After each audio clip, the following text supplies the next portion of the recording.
Oh no. He just like, yeah, he sewed it. He did it yesterday, apparently. Just a note: the stop sharing your screen is not the same as stop live streaming and recording. I was wondering about that. Wow. We call this a beta for a reason, all right? Paul's still figuring out how to use a computer. I'm still about figuring out button how to use Riverside. confusion. You'd think it would have it figured out by now. You'd think. Well, confusing the buttons on the screen is much safer than confusing the pedals in the car. Yes, this much is true. This much is true. Hands This on the is wheel, very mind on the moment. That's it. All right, I made that mistake. Hey, once, that's right. so I'm You've got a making new it. driver. And a new. Oh yeah, my son's driving now. I almost said you have a new graduate, but not quite, right? Not quite. He's still got a year left of high school. Oh, it'll be there before you know it. But he can drive himself to high school, which is awesome. Yeah. Larry's experienced this, right? Nice. Oh yeah, it's not wonderful yet. having Not young yet. drivers drive through the parking lot of a high school with other young drivers, all Yes. eager to get in the. So my meager wife was parking like, spots "Dude, they allot. make sure you wait 5 minutes. Let everyone else pull out. Like, let it empty out first, then go." Mhm. And then he went on the highway. His first day with his license, he had to go to an interview for an internship. He's like, "Oh yeah, I went on the highway to get there." I'm like, "Oh my Wow. God, dude." He was fine. He made it home. I mean, Yeah. you know. It's good. Yep, So- he didn't die. Does he is he going to get tasked with taxing his siblings around for you guys? That's in discussions right now, Lee. Well, I've This heard is a very this po- is a two- risk. It's a risk-based decision, right? Right. We're currently. I talking agree about- with the risk-based decision, and I Yes. was also thinking you have two incentives, and then one is gas, and the other is Yeah. insurance. Probability, likelihood, impact is a big one because children could die. Like, I don't want Yes, I children know. dying, right? Well, that I'm not going to go. That's between you and you two as Yeah. parents. I'm not touching that Yeah. part. But Jack said you got a couple carrots to get them to say Yeah. yes when you're ready. My wife's Yeah. of the opinion that we should at least let them get through the summer before we start letting them take the younger ones to. That's not a There. bad idea, honestly. Yeah, it's probably a good Giving idea, him a right? little experience first. Yeah. Yeah. Letting Although, him I mean, have his first car crash. You know, the normal stuff. he Yeah. has gone to Driver's like, course.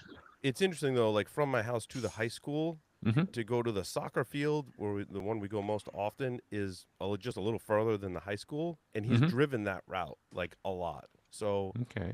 I'm kind of more comfortable with that because he knows the route, he knows the roads and that kind of stuff. Mm-hmm. So there's that. But there's still, when people are first driving, man, it's dangerous. Yeah. Because other drivers So, are insane. In Pennsylvania, they have 16-year-old drivers, and Yeah. there's some kind of 16-year-old license, and the majority of accidents are between 16 and 17. Correct. Mhm. He's 17, so he just turned 17.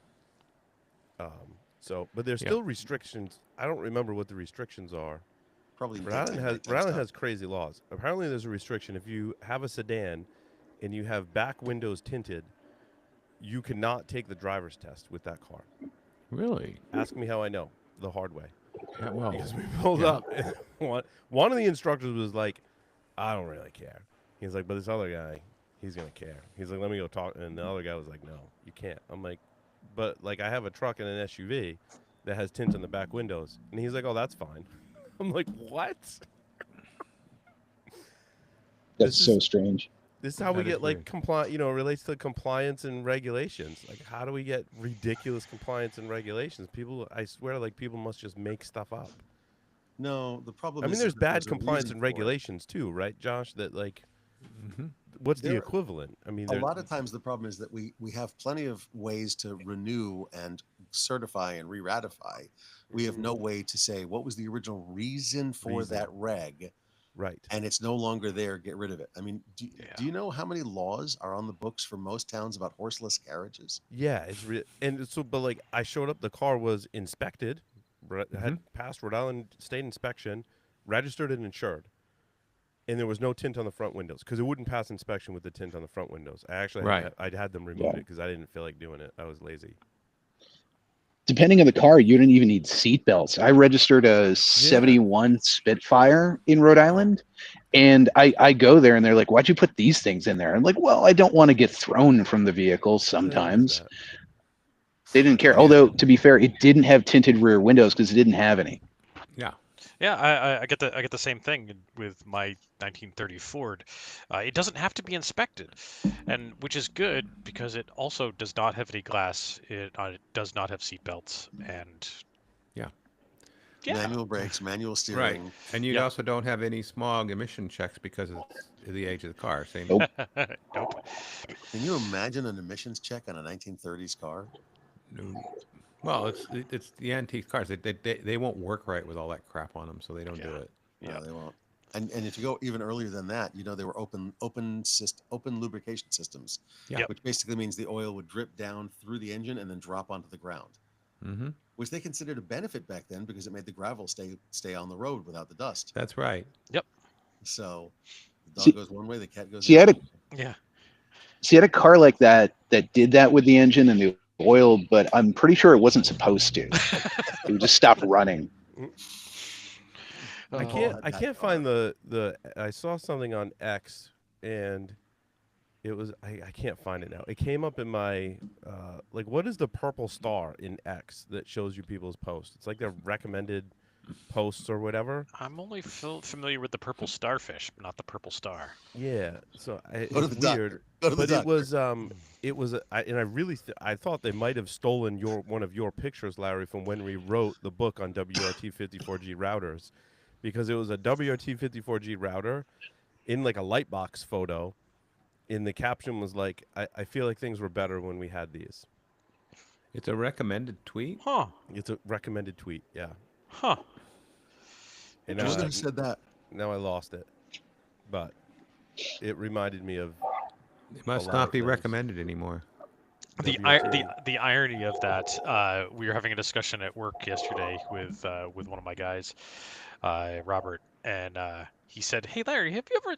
Because we were working on writing some stuff together. He said, "You ever thought about writing a book?" And I said, "Hold on a minute." And I go to the bookshelf and I pull one of the books down. And the irony is I actually don't have a copy of the Linksys book anymore. Yeah, me Wait, neither. your I own don't know book? what happened to them. My mom has a copy. I have a copy. When I go to my mom's, I'm like, oh yeah, I remember that. Yeah, I don't have a copy. The best part is my mom had a copy of it, Yeah. and when we cleaned out her house, and I don't know what we did with it. It's around here somewhere. I don't know where any of them are. So I bought Right. one off of Amazon yesterday. Oh, The best part is the publisher only had one left in stock. It's still popular. so it wasn't one you'd signed for somebody else and they were putting it on views. Yeah, apparently. Do you want me to sign it for you, Larry? Yeah, actually. Actually, can I inject one more small news story? Of well, course. I was going to transition to the SSH story from Gray Noise Labs. Which I thought Okay, was yeah, Yeah, but it's, interesting. it's a little one just in front of that. Yeah. So, buddy of mine, actually, we've interviewed him on several of the shows. Vlad Gostom Mm, is Yeah. now in charge of TP-Link's Red Team and Bug Bounties. interesting. So they're doing some rather large bug bounties over there, as I understand it.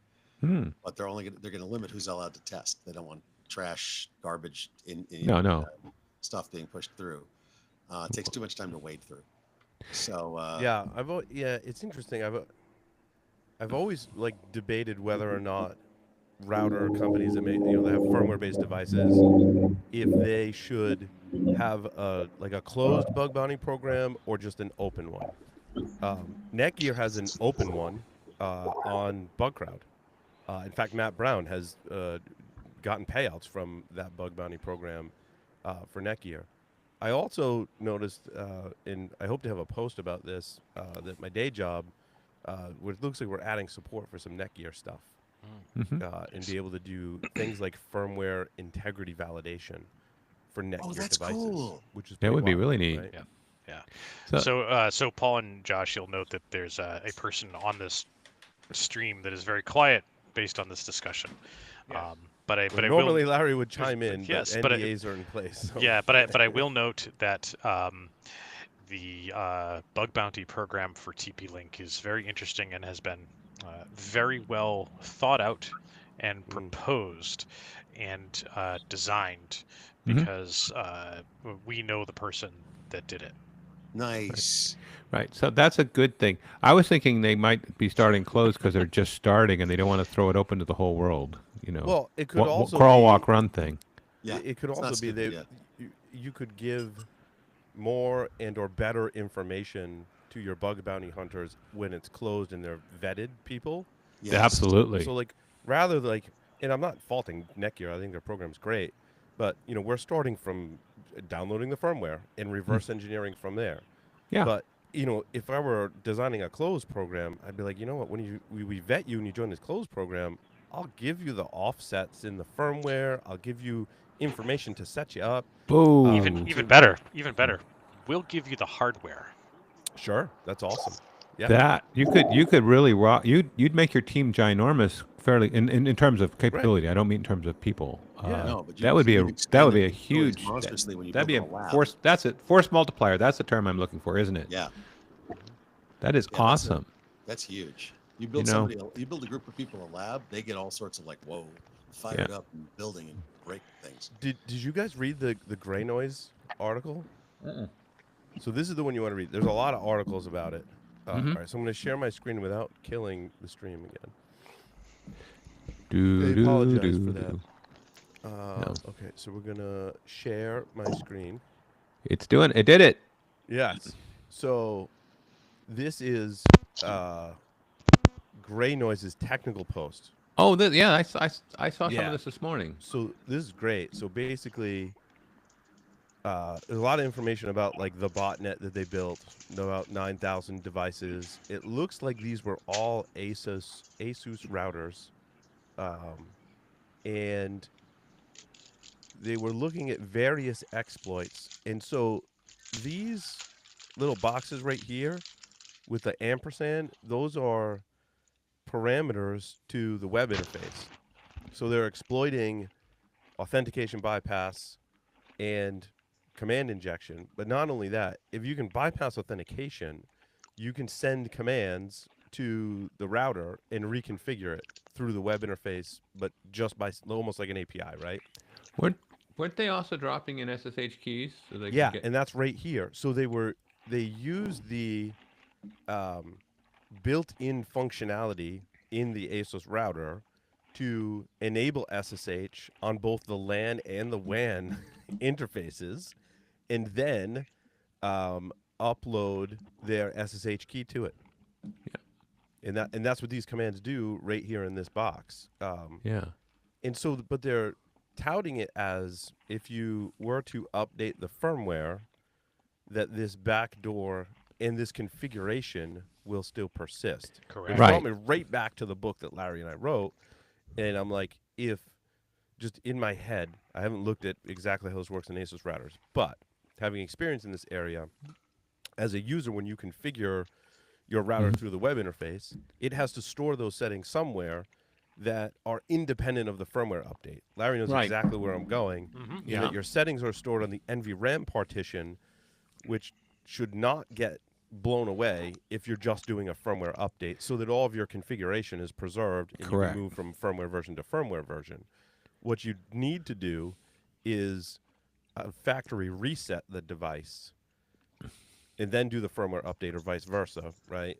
And that would blow away all of the previous settings. And so And one more. reset your NVRAM to default values, which are where there were default values stored in the bootloader, I think, Larry? I think you're right. Yeah, those were the default ones. So that if factory reset tells the device, go into the bootloader, pull the NVRAM settings and apply those to the NVRAM partition. And so, yeah. So, like, but they're kind of touting this as a firmware update doesn't fix it, and, like, this is really hard to remove. Like, it's really not. I mean, you could also go in, like, if there's a SSHD enable, you could just go in and disable SSH. I mean, then you got to go in and clean up the keys that are there. They did run a non-standard port, which is kind of interesting. But there was one other caveat to they said not only the factory reset but also manual reconfigure. In other words, don't do a configuration dump and restore, because that'll probably Correct. bring those back with it. Yep. Correct. That's correct. Dope. And then Yeah. So this ahead, one's Larry. got some interesting things here too. One, we talked about the NVRAM stuff and having it persist. This is part of some of the reason why doing emulation of firmware is very difficult, because if Yes. you're going to do reverse engineering of the firmware to do emulation. You have to do the reverse engineering first, so to see if you can figure out what those default NVRAM values are. Because if you don't have those default NVRAM values, the damn thing won't boot. Correct. So it's like a chicken egg problem. Another one too is that I think this is kind of fascinating about instrumenting IoT devices for as a honeypot, and whether it's virtualized or otherwise, because this has very specific interest to me and well, maybe some of my customers. As he washes his hands in midair. Yeah. Where's your hairless cat to pet? Exactly. There are. I do remember reading research articles that have used tools and extended tools to do NVRAM emulation.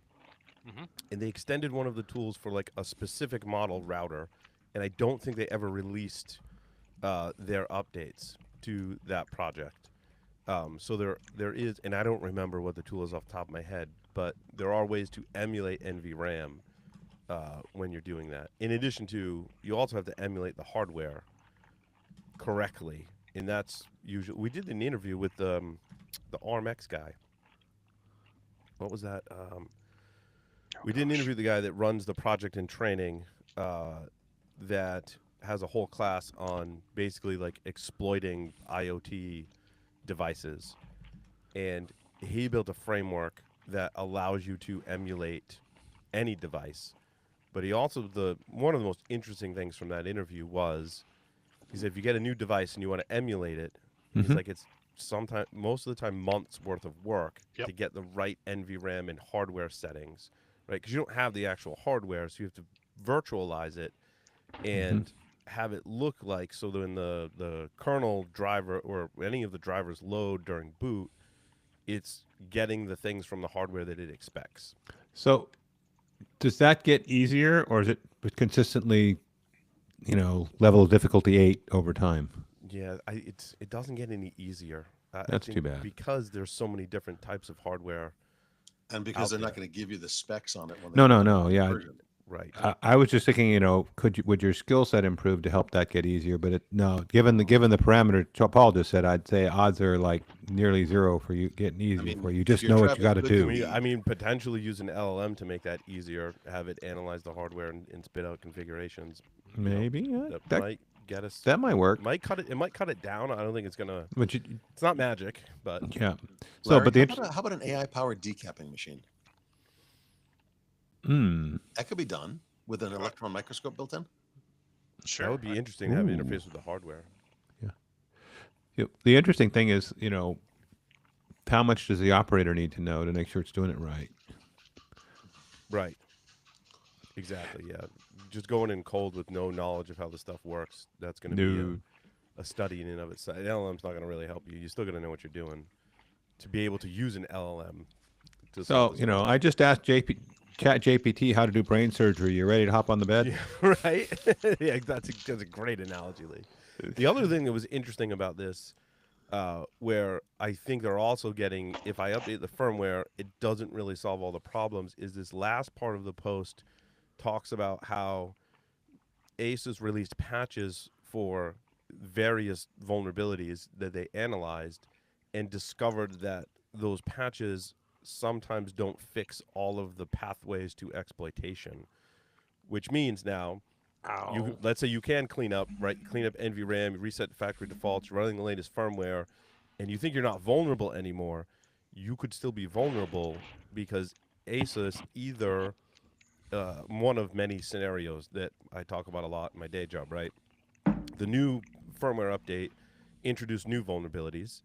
They didn't patch a vulnerability correctly, therefore it can be exploited in a slightly different way, or they didn't close down all of the vulnerabilities that are kind of related, right? So there might be other places in the code that have that same vulnerability. They patched one and not the other. So those are, in my mind, 3 different scenarios that we've seen even recently.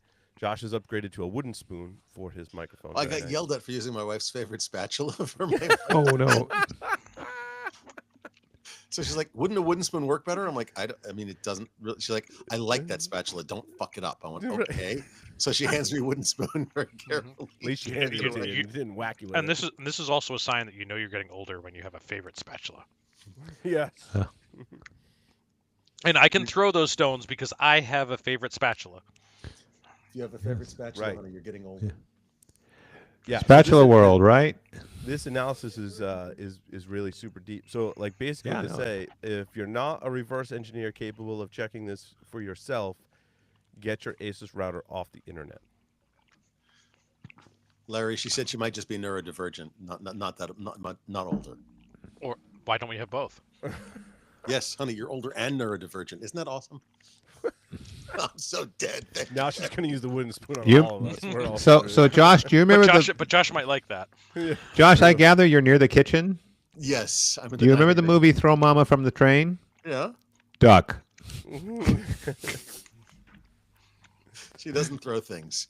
No, I don't mean that. Do you remember with the frying pan? Whack. Oh yeah. She doesn't hit. No with ducking. frying pan. No throwing required. Of course, you wouldn't want to dent a good pan. Oh, she had a very good point, Lee. Women poison, men attack with physical violence. She wasn't supposed to let that secret out. Honey, you're letting all the secrets out of the female guild. It's She's a Josh, gardener. She's like so many poisonous plants in the yard. I was going to say Josh is having oysters for dinner tonight. maybe a little blowfish sushi. So, oh boy, how did we get way over here, huh? We got way off track. But this was actually a neat. I was like I said, I was reading about this is in the Sans News Bites today. It was kind of neat and kind of like whoa. And the bit about not, I mean, I kind of ignored they didn't have all the update patches covered because it's like I'm thinking these are Soho routers, right? So getting them freaking updated at all is the hurdle. Correct. And turn But, off shit you you know- don't need. Translate that to your air quotes enterprise. I don't know why I said air quotes enterprise, but because Mhm. they're not all that dissimilar.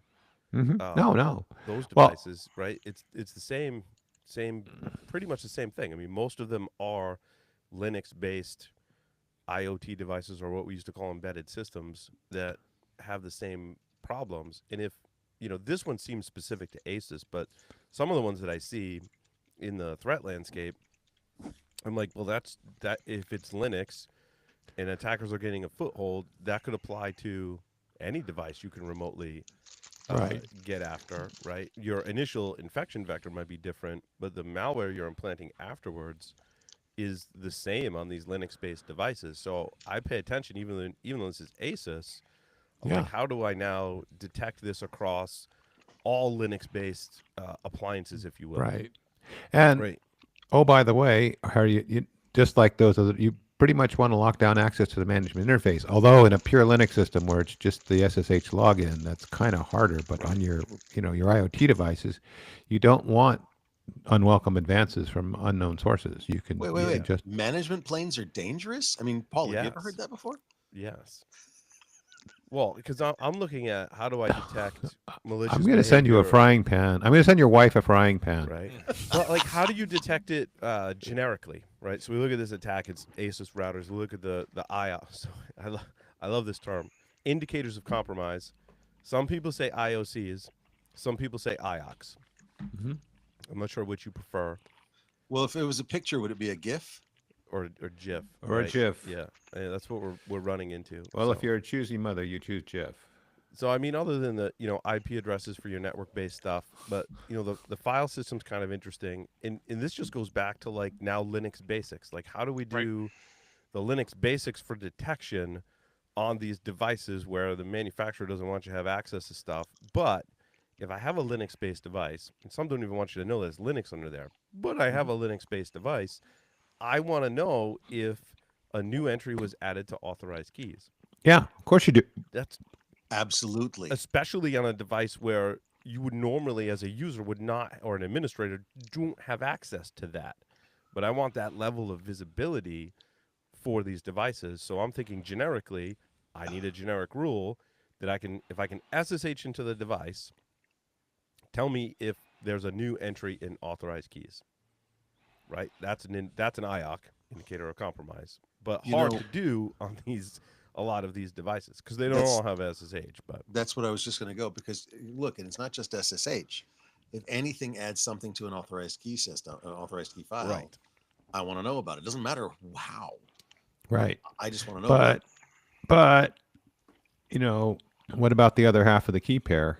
I mean, so you put my authorized key in there in a legitimate way, but somebody steals my private key. right. They're There's that. But you know, that's tinfoil hat time. I mean, I think all you can really do is have some sort of process for vetting whose keys are put in there, and then know when there's ones that aren't supposed to be there. Mhm. After that, it starts getting kind of crazy. I mean, private keys are supposed to be private. I know they get. Yeah, I know. But the problem is that they are. You know, it's interesting. There's a corollary here: debit cards and credit cards. Mhm. If somebody steals your debit card and manages to get your PIN, you're out the money. Yeah. Because that is, by having two factors there, it Mhm. is deemed as you gave it to them. It's the same Yep. thing as if your stolen car is found with the keys in it. They're like, oh, no, you're not getting insurance. Okay. Or in Larry's case, if his stolen car is found with wires anywhere, it's just because you can turn that car on without a key at all.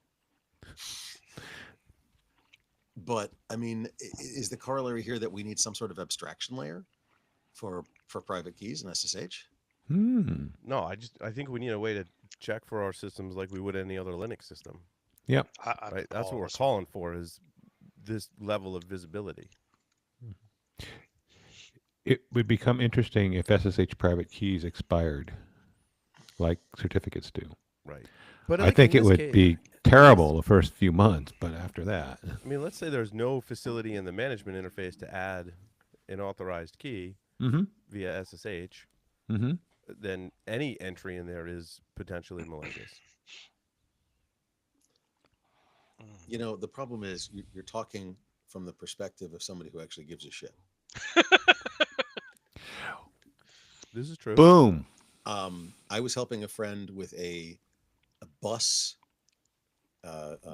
video surveillance system. Mm-hmm. And so the DVR in the bus we were looking at, and he couldn't break into this friggin' thing. And it had a telnet interface, and he couldn't get the password. Mhm. So finally he figured out that there's a box in Hydra which is try blank password. That was it. Yep. No. Oh yeah. Yeah, for some reason we don't try blank passwords earlier in the process. Just log in with Joshua, huh? So like, you know, and this is a commercial enterprise grade bus video surveillance, not somebody's home built.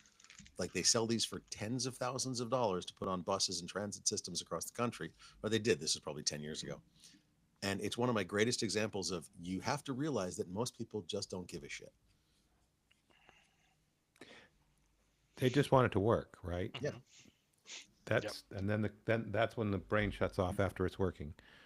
And fortunately, I think that the people are starting to give a shit, and Yeah. it's maybe Good. a little bit less about the end user, but it's more about other folks trying to protect folks from themselves. And and I see this through a whole bunch of regulations and certifications and so forth. Mhm. Like Josh, I know you've seen a whole bunch of this type of stuff, like UNECER 155 and connected vehicle rule and FDA 524B and Cyber Trust Mark and EU CRA Cyber Resiliency Act and Mhm.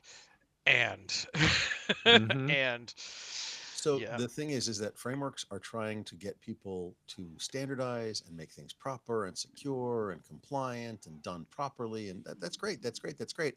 But at the end of the day, people can lie Mhm. and people can fake it Mhm. and people can, you know, do stupid shit. And it's ridiculous. So at the end of the day, just like locks are there to keep honest people honest, compliance is there to keep decent security teams decent. Right. If you have a shitty security team and a shitty IT team, compliance isn't going to do shit except they're going to spew shit out onto the paper. Well, Right. there's this. So speaking of this, I did have an article that I found on this exact topic, and this comes from the EU, right? Do tell. New EU cybersecurity requirements. So on August 1st of this year, new European regulations will come into effect that significantly raise the bar for cybersecurity and privacy of wireless connected consumer devices. So you're I haven't planning even to finished launch a new reading this yet, product. for fuck's sake. We're talking about it already? Yeah. So if it includes Wi-Fi, LTE, or Bluetooth, or similar wireless tech, And Z-Wave, and radio frequency, and Right. ham, and everything. market Mm. surveillance regulation, which strengthens market oversight, and a delegated act under the Radio Equipment Directive, which mandates cybersecurity features in connected devices. Yep. So what's required? CE Red directives D, E, and F. Hmm. Here's the problem. Look at the secure second one boot, there. Encrypted communications. So Did no you know that telnet. ham radio by law may not have encrypted communications? But CE Red is not required for ham radio communications. That is correct. It's for but- consumer electronic devices. Yes, Well, there are enterprise grade, like Part 90 in the U.S. correct. Mhm. So there is some contradiction in here with some existing laws in the EU and the U.S. They're trying to they're trying to paper over all the cracks, which is great. I love it. Don't get me wrong. I'm not upset about it, but it's kind of interesting. Yeah, so I think this is interesting regulation. It doesn't say like there can't be remote code execution vulnerabilities in your web management interface, or there shouldn't be. Like, what would that be covered under? That's not. This is more like secure boot, encrypted communications, tamper-resistant, secure update mechanisms, compliance documentation, including threat modeling and risk analysis. You know, But it's in the nothing EU. about It's missing something. vulnerabilities. It's missing something if it's in the EU. Encryption backdoors. Mm-hmm. I thought it was the UK going after backdoors. Oh, that's true. Well, then the UK is no longer part of the EU. That's correct. Okay, valid. You got me. Thank you, Lee. Well done. That got me in a technicality. Well, you started me worrying. I'm like, oh shit, more backdoors. No, no, no. But like honestly think this these is good. requirements, this wouldn't prevent the ASUS routers from being compromised, No. No, of course not. right? But It here's just- the thing: when you need to do secure boot on a router, it's going to make the router more expensive. Mm-hmm. Well, a lot of the chips do have that secure boot capability. Yeah. When you It have a might not Z-Wave be- front door lock, Yeah, it might not be UEFI secure boot. So I was just looking into like ARM Ampere devices, like the ones from NVIDIA. Mm-hmm. So ARM has its own secure boot mechanism that uses eFuses. I okay, think cool. kind of similar to the way ESP32 does secure boot, where you fuse a key into an eFuse and the bootloader knows to check that fuse. But then it transitions to UEFI secure boot later on in the case of ARM Ampere. Huh. So so if you think of eFuse as a secure boot methodology, and that makes sense to me, honestly, then you could use that with the like your Z-Wave front door lock or whatever. Right.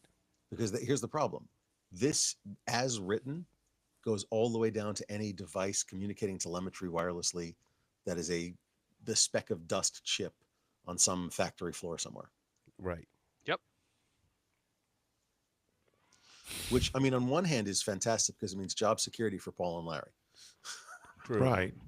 Mhm. But yeah, I mean, thinking about what is the average shop going to have to go through to comply? Oh no! Or this just, is- I mean, this just, is- I'm this is also thinking like manufactured on. This is with a secure forward moving. boot, This is I'm not thinking of retrofit. assurances. So, like, let's say I'm deploying an AI data center, right? This is one of the things we're looking at. My thing is, yes, I want the GPU firmware has integrity and all that stuff, but I also want to know how is secure boot configured, if configured at all, on these platforms, because this is a platform that I need to protect because I'm doing my modeling and everything for my business on actual hardware in my AI data center. It's going to make it awkward because in that transition period, all of a sudden we've added so much more security features in everything that talks wirelessly. Mm-hmm. Are they going to interact the same way that we expect? Is there going to be difficulties? It says secure update mechanisms, but if it operates off some kind of secure port that I don't know about, I'm not going to have a port in the firewall ready for it. Well, we've seen vulnerabilities in the update mechanisms in BIOS manufacturers, Oh yeah. or not necessarily BIOS manufacturers, but OEMs, I should say. You know, Larry's mighty Ironically, quiet. Asus, Gigabyte, Dell have all addressed issues Oh yeah. basically in their software stack that allows the user to more easily update their BIOS firmware, for example, UEFI firmware. So it's ironic that like we tell people we should have an update mechanism. It should be a secure update mechanism, and you should update things. But the facilities and software we use to do that increases our attack surface, so that there's flaws in it. But I guess it's better than not having an update mechanism or having an insecure update mechanism. Do they? No, I think it's a good idea. I think this framework is a good idea. I really do. But- I think they thought a lot of it through very well. Mhm. The transition period's going to suck. Yeah, that's where I was coming from. Also, because I haven't looked at it, do they make any mention of like, okay, they want secure updates and updates, obviously. Do they say anything about for how long or life cycle support? Or No. better still, telling the consumer that this device is only going to have updates for 38 months and then we're done, right? Or I pick, a number I made up, right? No, I get it, but no, I don't. Unless I remember incorrectly, nowhere in there is there an end of life or a succession Or at plan least anything like that. telling people the end of life. I mean, that's the hard part. You say, yeah, you should plan for end for life. It's like, how do I know? I think in the EU they have, in part of their right to repair laws, they have to tell them what the life. Oh, that's The good life then. cycle 'Cause is? yeah, because like I I think. Don't think quote me a on lot of people, as if it ain't broke, don't replace it, right? Right. Well, that's okay. So see that a lot. everybody asks what the difference between physical and digital security is, and I say in physical security they put a lock in a door, they put the door in the wall, Mhm. and they ignore it for 20 years until the door falls out. In which case they replace the lock and the door together. Right. In digital security, data security, information security, data protection, call it whatever the hell you want. And Jeff Mann in the corner is going, "It's a cryptography, blah, blah, whatever." Okay. He's whining in his PCI. But effectively, in InfoSec, we put that lock in the door, and then we test it every 6 months or a year. We make sure it's up to par. We check that it's updated, and we have an ongoing testing schedule because the arms race to us is very clear. Ah, that's a good It's a way different to put mindset. it. That's the difference between physical and InfoSec. And so is the mindset. we'll detect the lock failure earlier, and hopefully that will spurn the appropriate replacement act or fixing acts. Well, sometimes just the lock knowing, but vulnerability. knowing if or when your device has gone end of life or end of support, which are two different things, yeah. right, is hard. Yeah. And my feeling is when we talk about vulnerability management disruption, I think that just knowing that you have an end of life device is a finding that needs to be addressed. I don't necessarily care that it has 1,000 vulnerabilities on it. If the device is end of life, I got to replace it because I'm Right. not going to get updates. And that's a finding. Right. I'm not Yeah. sure how well the VM vendors are looking at end of life. I think we talked about this last week too, but You remember when years ago, when it was really early in the VMware pitch, one of the pitches was, run that end of life Windows, Windows 2000 or older on a virtual environment. You don't have to worry about the hardware not being available anymore. That'll run it. And you can Yeah. basically run it forever. That was one of the arguments. Then Broadcom came about. Yeah, well, no, but I'm just saying it's the virtual hardware thing. I mean, you emulate the hardware that's no longer available, and you're running whatever.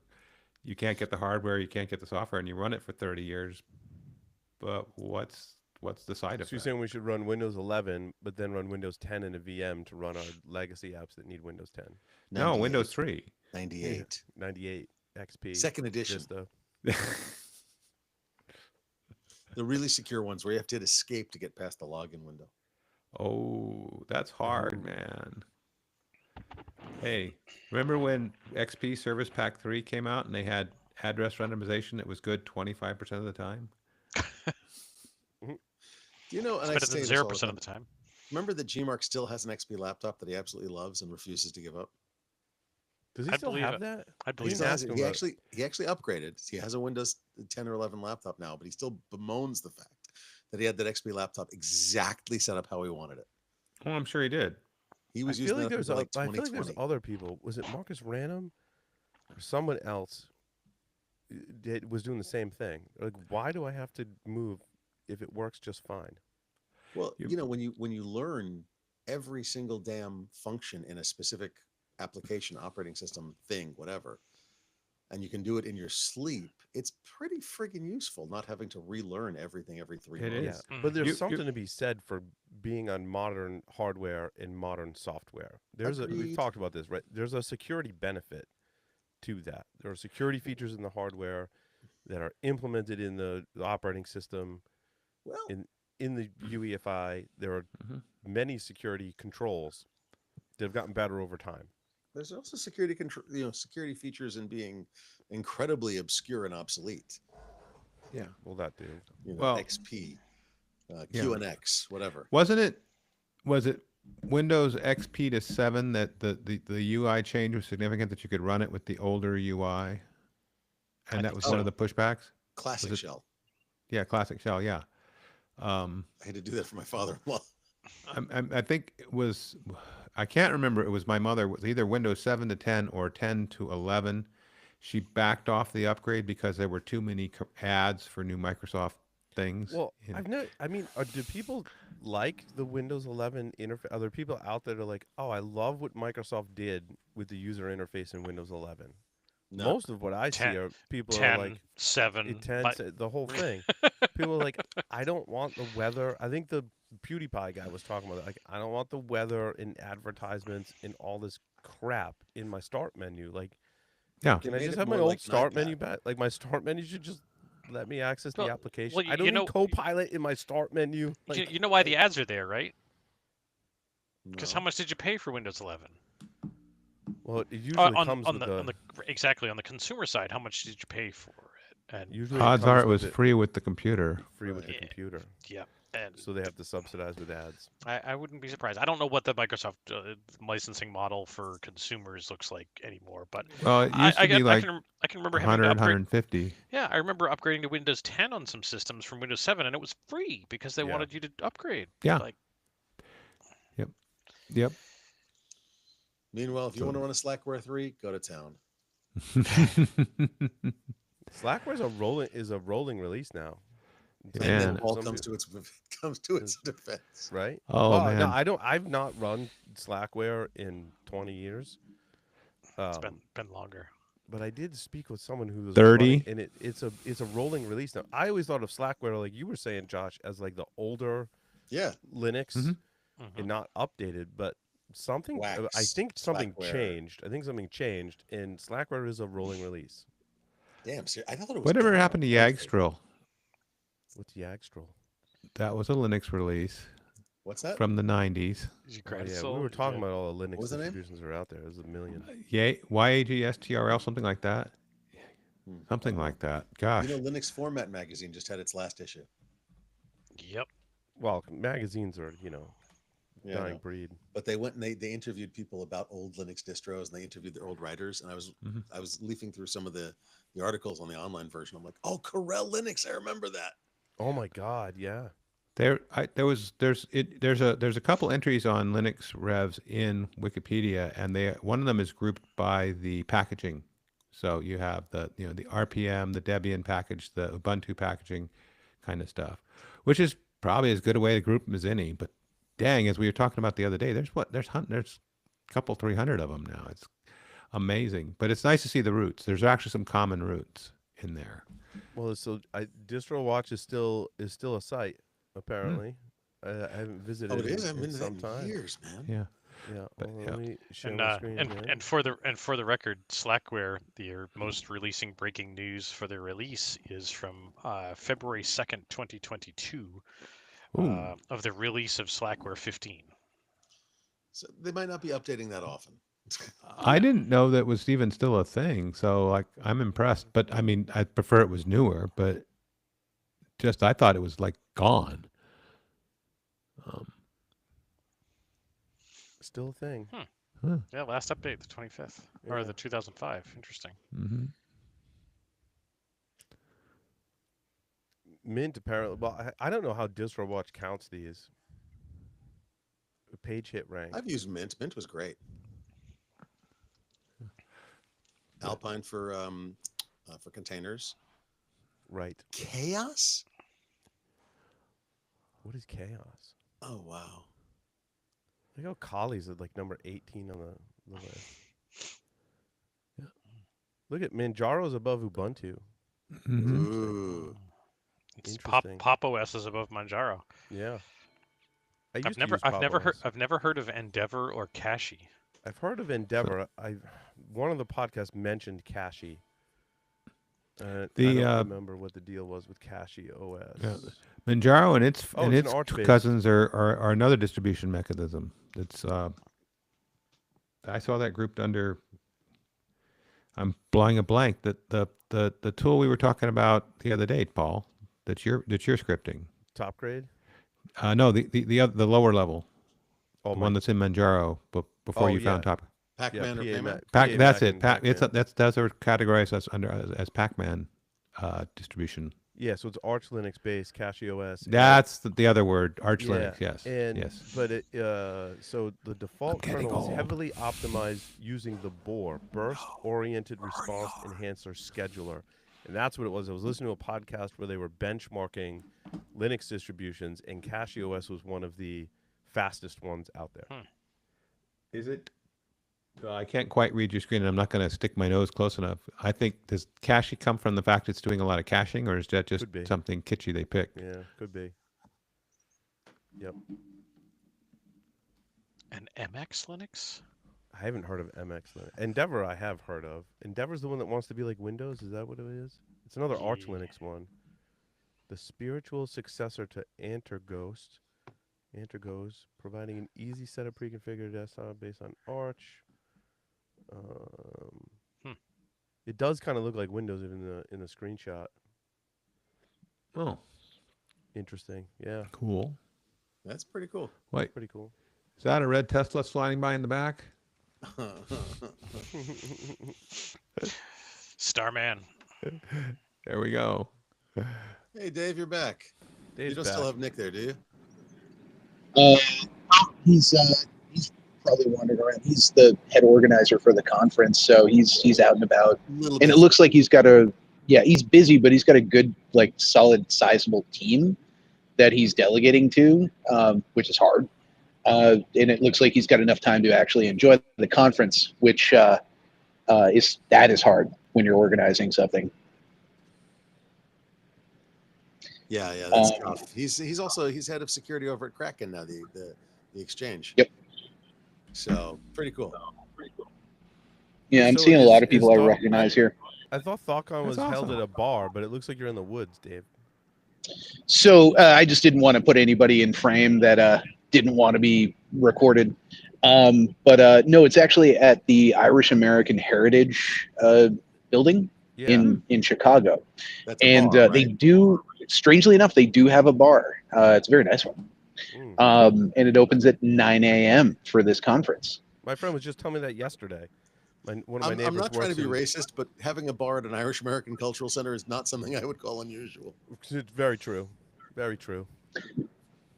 Yeah, it's a good venue. I would, if I were hosting a conference, I would love to do one here. It's kind of used to be school. But yeah, no. So far, it's going really well. I've gotten hopped into a few different challenges and so on and so forth. They've got some weird, like, tasting of things at one of the village things, like basically identify the beef jerky, which we've never seen before. The classic tinfoil hat type event, and various soldering of things, as Ooh, is that usual. sounds fun. Does the taste testing include Malort? It's Chicago, No, so of or- course it does. Not It currently. should. Isn't that from Chicago? That's from Malort, right? Mm-hmm.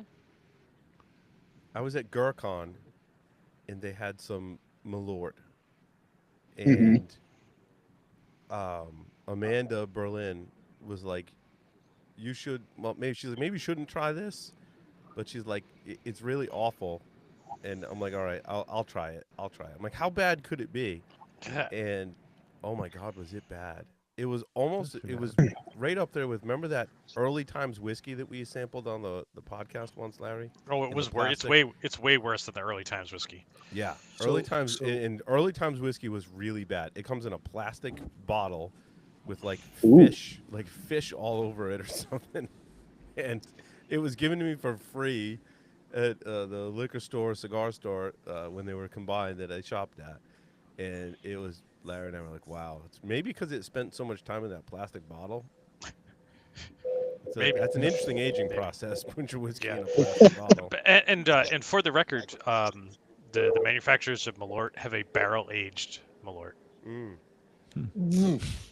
But I see Does it that- help? That's like barrel-aged vomit. I'm But sorry. every but- once in a while, I'll scroll through social media and I'll see someone like sampling Malort, and the words they use to describe it are, like ashtrays and despair and Accurate.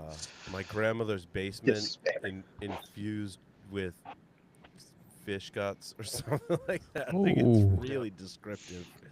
And yeah. and for the record, one of the guys that I work with, Edwin Paul, Yeah, who he's you've from- met, yeah. he is a fan of Malort. Mm. He enjoys it, and he has a bottle of the barrel aged stuff. Have you tried it? I have not. I mean, I've not tried the barrel aged stuff. I've tried Malort before, but I've not tried the barrel aged. I like Yeah, we've how all tried Larry's Malort like, on a he dare, says it in his like like- disappointed voice, like I've tried Malort before. Yeah, and what Right.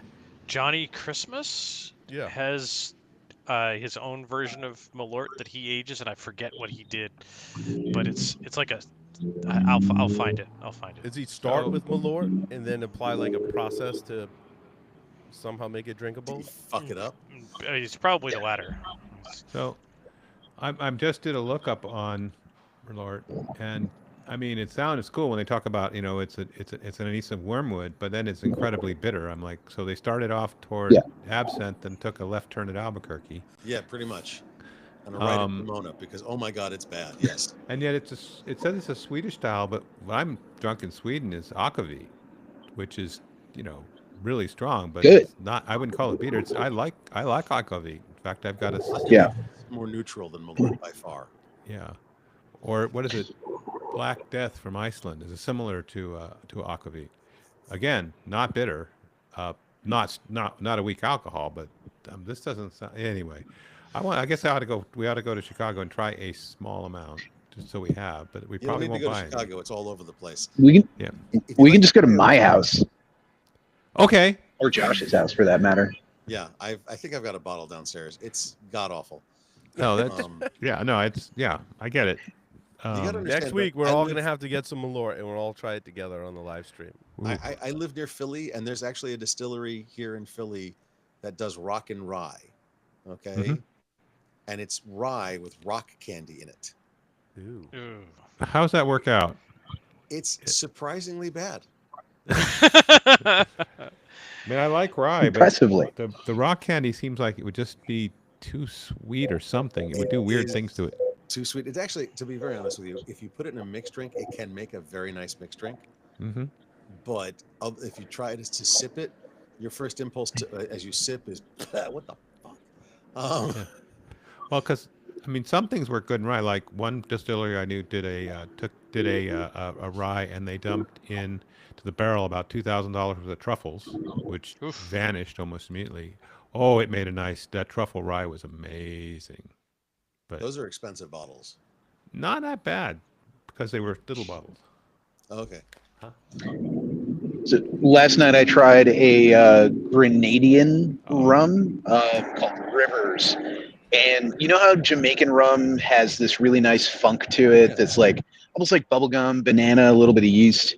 This stuff its funk was unique. It tasted like popcorn, like buttered popcorn No way. in the rum. It was very, very good. And the bartender gave me a few samples of some other things that had similar flavor profiles just to prove to me it wasn't unique, which was a really nice experience. It was pretty cool. We used to drink a lot of rum when I did the cigar podcast. People would bring us rum all the time. There's some really Why? good Because rum. you put cigars in it, or No, because rum, a lot like Cuba and Dominican Republic, Oh, and a lot of those cultural countries, rum is connections. one of their primary exports. Yeah, makes A sense. lot of it's made in that region of the world. Actually, okay, really friggin' off topic, but I always had this thought, since tobacco and rum and sugarcane, they're all grown in the same areas, right? Yes. I always thought you should take a cigar and put a splinter of sugarcane in it and dip it in rum. Yeah, I haven't seen any cigars that put sugar cane in they usually infuse the tobacco with something and then make the cigar. And there's all these like proprietary, like Drew Estate has the acid line. I don't know if you ever smoked an acid line of cigars, but they're very heavily infused, and they put them in these like special rooms, and then they won't tell you exactly how they do it, but they infuse various flavors into the tobacco while it's curing. I would say curing or fermenting. I forget the process. Curing. But It- during it- the it curing cures, yeah. process, yeah. And it absorbs that flavoring. That's Some of them are fascinating. actually pretty good. I have to kind of be in the mood for it, but I wonder if you could smoke the tobacco leaves, like not smoke the tobacco leaves, but smoke the tobacco. Put a small smoky fire in the curing barn of sugarcane. Yeah, get the I- smoke in it. I think you could. I mean, that sounds very similar to what some Japanese and Chinese teas do in order to like during the drying process. Yeah, Dave, your audio's cutting out. It's probably the plane going overhead. Could be. Could be. Should be better now. So Yeah, it's not. Need to get closer? Or do you have a headset thing in? testing. That's better. Hey, Okay. So with some of these teas, they'll steam them, steam the leaves over like milk or jasmine, and it imparts that flavor. Right. It's really good. It's so you could theoretically experiment with drying your tobacco leaves, give that a shot, because all of that lactose would add a really interesting sweetness to maybe achieve what you're trying to achieve without. I mean, you could do the same thing with sugarcane theoretically. Yeah, you could. People do all kinds of like hacking stuff with cigars to like after you acquire them infuse flavor. I know Pete Johnson, he's a Tatuaje founder, a very popular cigar company. He used to work at a shop when he was like a young kid, basically, and he would take cigars and he would put them in pipe tobacco to try and infuse the pipe tobacco into the cigar and just try like crazy. There's people that take apart cigars, like take the wrapper off one and put it on another kind of thing. There's all kinds of hacking stuff you can do with that. I don't know. I just like to What- buy my cigars. Wonder if you could like pulverize like a brandy bottle and throw that into the cigar. Dave's audio is rough. Yeah, Dave, your audio is a little He titchy. needs a spatula and a dead cat. Dun, dun, dun, dun. Have you guys ever been to Hack Space Con? No, I want to go. I want to No, I go hadn't heard of it. too. I somehow. So now I'm going to share my screen again. make So sure I you get saw the right this- buttons. Hitting the right buttons. I saw this post. Yay. So this happened at Hack VapeCon? Space Con. This is from Praetorian. They gave a bunch of talks out there, but like in the lobby con, someone was like, "Oh, well, this device for my vape has a screen on it and a USB-C port." And Can they're I like, play "Well, Doom on it? yeah, like what happens if I try and hack it?" And the post is great. Everyone should go read this post because it's just a fun read, and just walking through the entire process, mostly while they're at the con. So the tools that they have are whatever people have like in their bags, right? And so that presented many challenges. Yeah. At a HackerCon though, it's probably going to be relatively diverse. Yeah, so they some of the tools you'll recognize. They had a Flipper Zero, and they had a really funny comment about the Flipper Zero. Bar stools and tools. Love it. Yeah, Who had a multimeter in their pocket? Come on. yeah, the multimeters, Is that a multimeter in your pocket, or are you just happy to see me? Yes. serial wire debug. So The only this is correct the answer. funniest. Thank you, This Larry. is the funniest part right here. Not only did the SWD probe suggest that SWD was enabled, this also marked the 7th time in history where someone used the Flipper Zero for hardware purposes. I love that comment. It's Oh my great. god, that's good. Yeah, and then they had to. So someone had a PC Byte, which is hilarious. Larry, speaking of like tools that people had, Yep. there's your PC Byte right there, which is an awesome reverse engineering But tool. it doesn't even look like they had the PC Byte plate. They just had. It looks like one of those laptop USB batteries. Yeah. It- Yeah. Dear God. I don't know what is that? Okay, let's device? be honest. If at a bar 10 geeks are standing there and they're like, "We need to do this project. What have you got on you right now?" Right, I and so mean, there's That's a going to be lot a big of, pile of stuff. Yeah. a lot of this. None of these approaches worked, kind of thing, which is pretty funny. And then they were looking at the data sheet for the chip, and so they needed to put the chip into reset trying to get the full SWD. The reset pin was low, the chip would be restarted. So they're trying to step down the voltage on that chip, but there's a Right. resistor. They didn't want to remove the resistor. So here, like we had as many hands as possible to get in there to try and short it, basically, Mhm. Mhm. to, get, didn't to have pull third down the hands. voltage. And So this you- too did not work. And I love that they took the time to write up all the things that didn't work. Like I love posts like that. It's great. Mhm. And then 'Cause they that's cut the real battery- life. They cut the battery off the vape to power the device themselves. I think they were still unsuccessful up to a certain point, but then they had the Sega debugger. What was what they ended up like when they got back to the lab and had proper tools. I'm not sure what the conclusion was. Whoa. Oh, they couldn't get to ground. Yeah. Pretty crazy though. The fun post. Fun It's stuff. a good read. Yep. Yeah. So Larry, when are we gonna support vape firmware analysis in our respective products? I mean, but who says we don't already? Malware in your vape. Right? Like, who says we don't already? Just we That's need an interesting firmware attack dump. vector. You realize that? I mean, Right. like it's a vape with a USB-C connection, a microcontroller, and some form of storage. It's effectively a USB flash drive that could probably be turned into a rubber ducky. Yep. Yep. Exactly. And you're just gonna hope someone charges it off their computer. Yep. No, you're gonna walk in with it and go, "Oh man, I'm like 3 offices away. Can you plug this into your computer for 5 minutes while I go hit the bathroom, and I'll Yep. be right back." Heck, why just do it from the manufacturer? Just supply chain it and put it on every one that comes out of the factory.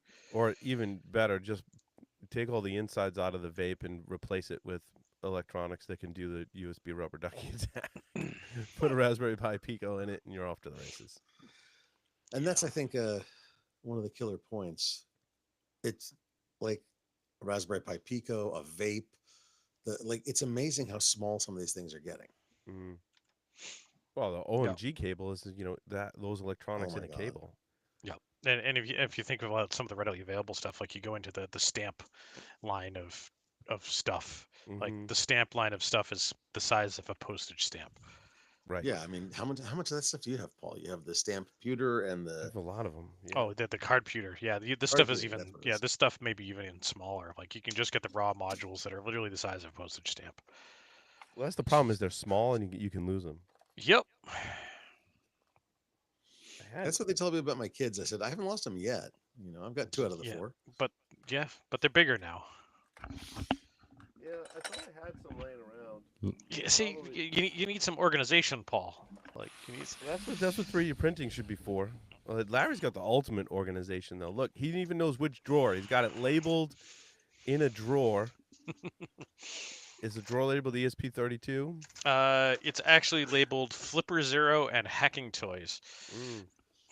Hacking So toys. Go to M5 Larry's hacking toys. stack, Yep. card pewters, still the boxes, yeah, for the record. What else is in here? Oh boy, Ponegachis. Oh Nice. my God. Yep. Oh, ESP32 Marauders in here. Whoop. Mm-hmm.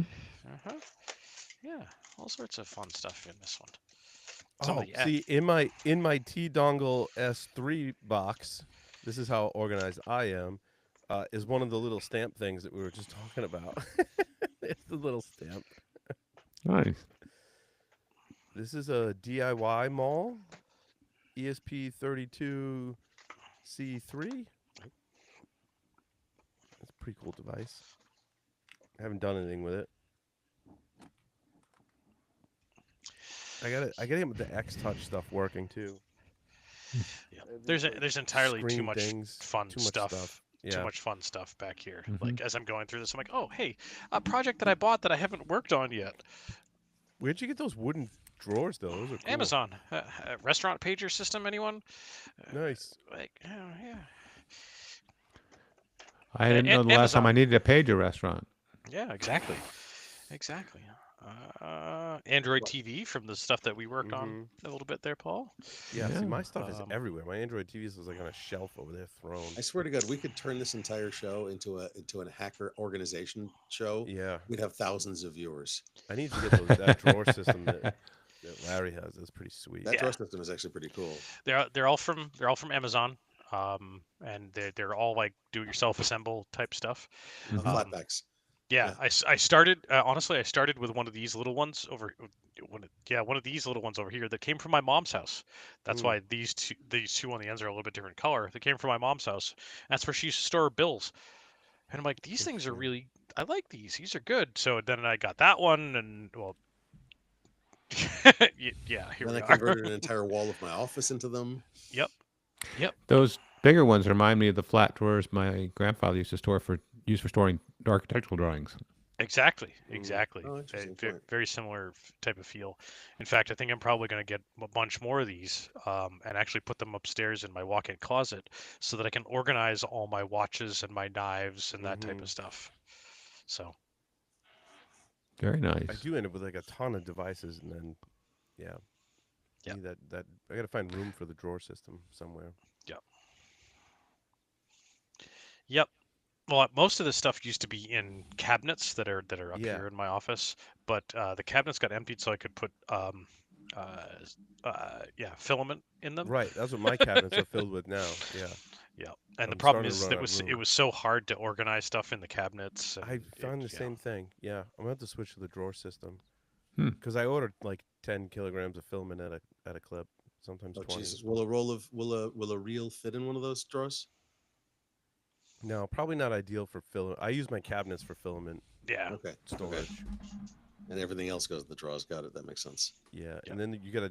I bought the Ziploc bags for my filament with the silicone packs that I bought from Amazon. Super cheap, right? You can get a pack of 200 of the gallon whatever sized Ziploc bags, and you can get like 50 silicone little packages. The silica gel. Silica gel Yeah. from Amazon, and that's how I store my filament, which is becoming increasingly important now as we're heading into the summer months and the humidity is going to be out of control. Yeah. I've got to clear out some room in the cabinet. I know I've got some extra stuff because I've got a stack of filament over here that needs to get put away and not be stacked up in this pile. Yep. You can 3D print a whole bunch of filament holders and stuff like that, but I find my But they take cabinets are just filament, fine. so you got to buy more filament to print the filament. To print the using- filament to hold the filament print. holders. That's the thing. Yes. Yeah, but Printing then you got to stuff for print your more filament holders because you got more filament. Yep. It's a never-ending process. And then you get more 3D printers, and you get to print accessories for your 3D printer with your 3D printer. Oh God, you're bad. Before we had bamboo that made it a little easier, people would have multiple 3D printers to print parts to fix the other 3D printer.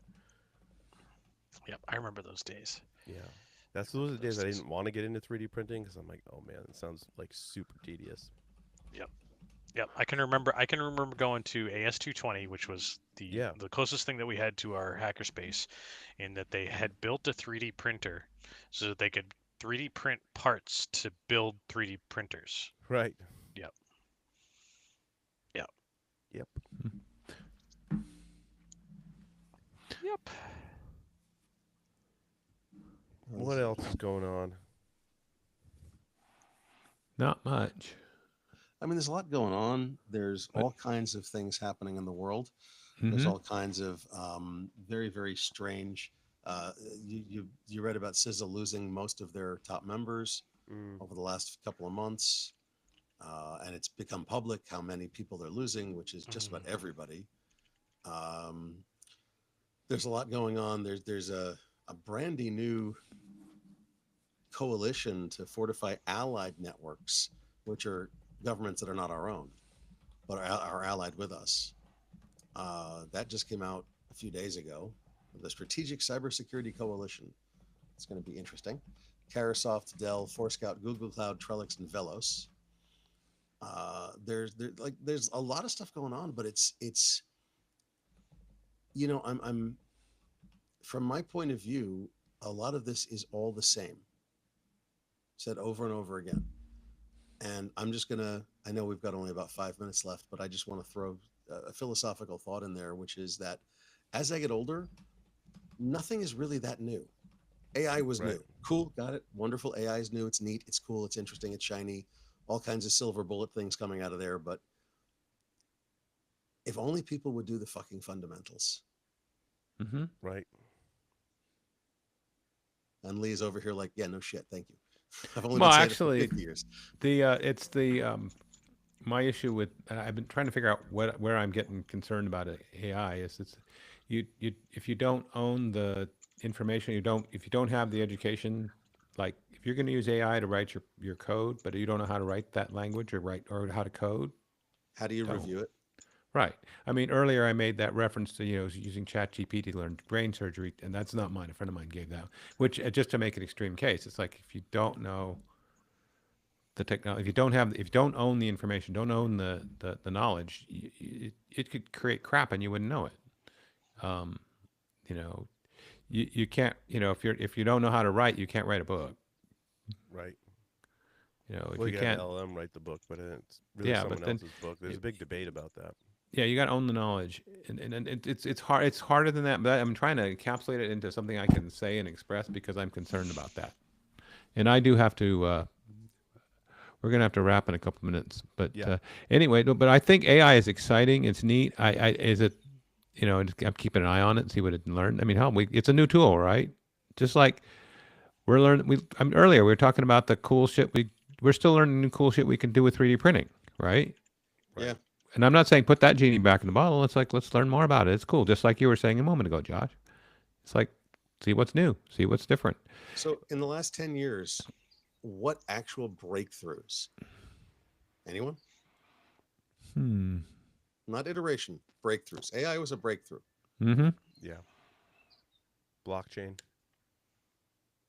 Was that a breakthrough? It's a significant breakthrough for crime. Cryptocurrency. I mean, it gave birth Yeah. to cryptocurrency. And it had a lot of promise for distributed integrity validation, but really it wound up in a very narrow segment. Mm. Yeah. Well, it Wound up in was a very the narrow hot segment, ransomware. Yeah, it was the hot thing, but really, criminals were able to take advantage of that more than we were. Yeah. It's a shame. It's actually a really cool system. Yes, it is. But yeah, anyway. Larry, anything? I got nothing. I got nothing. I got nothing. All right. Sorry, I was making sure I have everything for my 2:30 meeting that I need to run. All right. Well, then we should probably wrap because I got to run as well. Yeah. All righty. Sounds good, guys. Hey, That was fun. thanks for joining us today. Thanks everyone for tuning in, and we'll see you next time. Hey, before we go, real quick, Paul. Are folks going to be able to find this at some point, like on YouTube and all that good stuff? Yeah. For after the fact, non-live. It is on YouTube. It is on my LinkedIn, and I will be starting to go through. It's a great point, Larry. Go through some of this content, and release some snippets and things like that. Nice. Nice. From it, and then eventually I'll take the I've done this before. It actually was Below the Surface. I did the same thing. We would just do like live streams, and then I turned the episodes into podcasts, and created a podcast feed. So I'll do that with this one, right? Like I'll gather up all the content, edit it down, and how this is like our third one. Mm-hmm. Because I think to get into the feeds and get it approved, you need 4 episodes for apps, something like that. So I'll use it as the starter, and then start releasing this as a podcast. Nice. Cool. Cool. Awesome. All right. Thanks for tuning in, everyone. We'll see you next time. Now I can push stop.